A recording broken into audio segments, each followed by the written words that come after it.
That was great. I gotta commend you on the way that you're able to address, some of the problems that may be faced by individuals in esports, but also follow it up with solutions.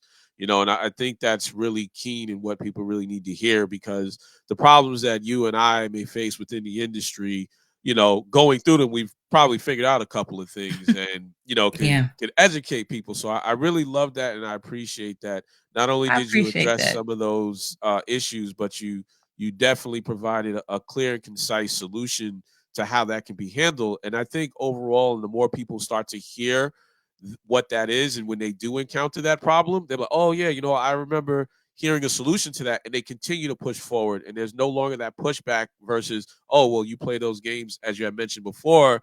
They might be like, "Yeah, I did, but this is why, and this is where it could lead me." So thank you for that. I also want to kind of ask you, everybody may be looking at us and saying, okay, these people talk about gamings. But if you could shine light on something that you have done that you're significantly proud of, whether it be big or small, what might that have been within the gaming and esports industry? If you went to toot your own Um, horn. to toot my own horn, it's hard to do that. It gets a little awkward with that. If my thing always is if you know someone, take someone with you. Okay. Um, on anything. So there's been ton of women or men Hmm. that when I see that they're not getting the recognition and praise that they should get, if there's any type of opportunity that I'm able to have, I love bringing people together and shining light on them.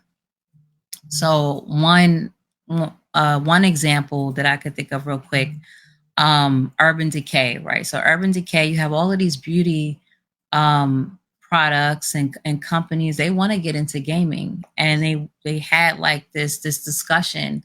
So I bought like 15 sisters with me. Like, you know what I'm saying? Okay. I was like, He's like, yeah, listen, we rolling now. Let's go. yeah, we roll it out. So I had like 15 black and Hispanic women that I'm like that don't get the recognition and shine that they should.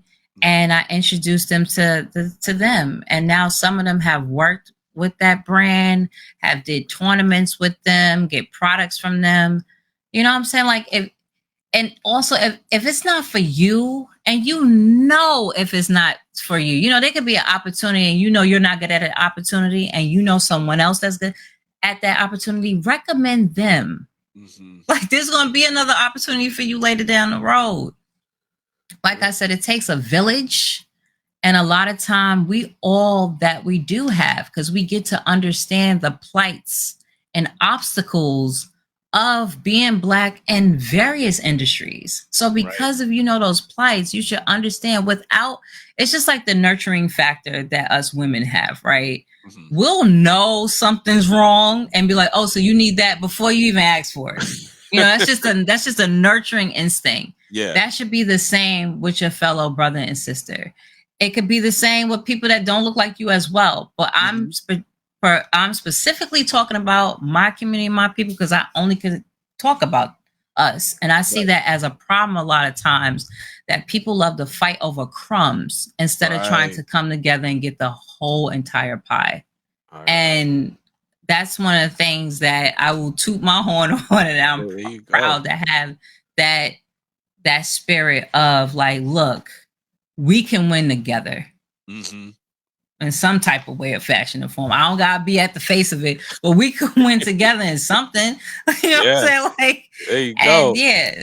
So that's one of the things I could say. No, that's a major play, and the reason why I ask that is because sometimes people may not fully understand. Again, from this experience that I've had with telling people about gaming, it's the mindset they have of what it is, and for you to be able to take something, esports is fairly new and most people don't know about it, but to establish a relationship with a brand and gamers to where, give or take, a couple of years from now, that would have never been possible. And I look at that as, we're talking about Black History and Black History Month, but that in itself is history in the making in terms of the industry that we're in. So that's definitely a major accolade for you, and really kudos to you because before I you've done it, appreciate who else has it. done it, right? So, Exactly. Like so that's somebody, but yeah, gotta that's learn. You crazy. gotta learn. Like we love to like Black history is beautiful. It's important. The things a lot of people like to cast out and like, oh, I don't want to talk about slavery, or oh, I don't want to talk about the civil rights movement. But I was like, if you pay attention to some of the darkest times that we can remember about our people in this country, you could learn how during those times we came together. You know what I'm saying? And just Yeah, because there might not be any shackles around our necks and feet or whatever, there's shackles in other places that we have to unbound ourselves from. mental. Exactly. Yeah, Like we have to facts. unbound ourselves from by working together. You could always learn. And they took other people from their community or whatever and like, yo, you need help with that. And they Mhm. weren't blood relatives, so-called blood relatives. Like it's the same thing that we could do now and also in the future for Right, our futurism. You know what I'm saying? For Black futurism right. and Black presence. We always have to learn from our history.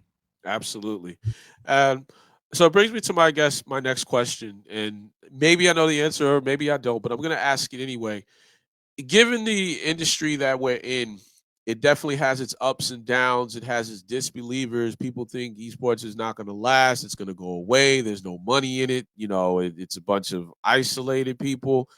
How do you manage to stay motivated within and inspired within the industry during all these changing times?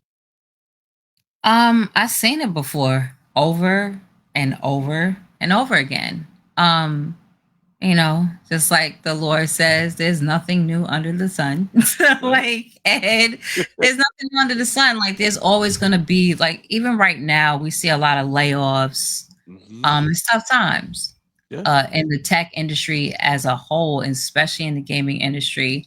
But what keeps it flowing and is always going to be someone new and fresh. They don't Mhm. even have to, they could be younger, they could be older.